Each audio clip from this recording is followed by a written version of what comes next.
Are you aware of Meta's learning phase and how it affects ads in your ads manager? What constitutes a significant edit that's going to reset the learning phase? In this video today, I am going to discuss how to get out of the learning phase, how to avoid going back into the learning phase, and when you should change ads and when you should just leave them alone and let them collect their own data. Hi, I'm Jenna Long from Ignite Visibility, Associate Director of Paid Media. Let's dive in. Once you're out of the learning phase, you want to let your data collect. It's typical to want to make daily changes. It's often not best practice to do so because a lot of changes that you will make are considered significant enough to reset the learning phase in Meta. What is a significant edit? Well, let's go over some.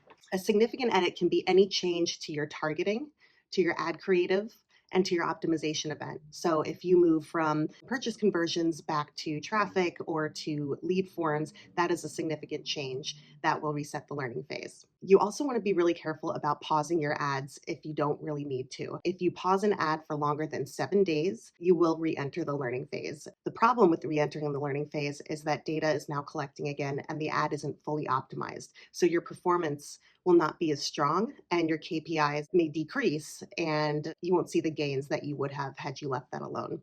Now, obviously, you do want to make changes to your account on a regular basis.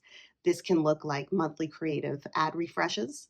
It can include ad copy variants, but you want to do these strategically on a monthly, sometimes bi-weekly basis, really depending on your budget, your performance, and your data to make data-driven decisions based on the KPIs you're seeing. Let's go over a couple best practices to avoid during the learning phase. We've already talked about significant edits. You want to avoid making frequent edits and really make strategic, regular changes that will have a bigger impact on your ads.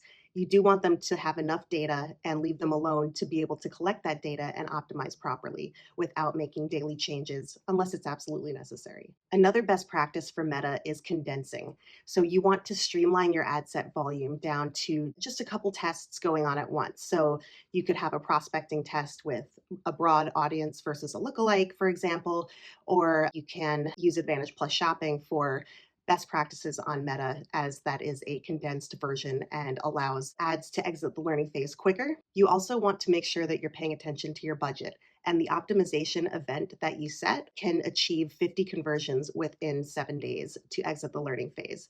So if you are getting fewer purchases than 50 in 7 days, you may look to do a micro conversion like an add to cart or a traffic campaign, brand awareness, or a lead form, for example. These are some of the mistakes that people make when changing their Facebook ads and not knowing quite what re-enters the learning phase and what doesn't. Do you have any questions about the Meta learning phase or want to know more? Let's talk to create your own customized Meta strategy. Contact us now at ignitevisibility.com.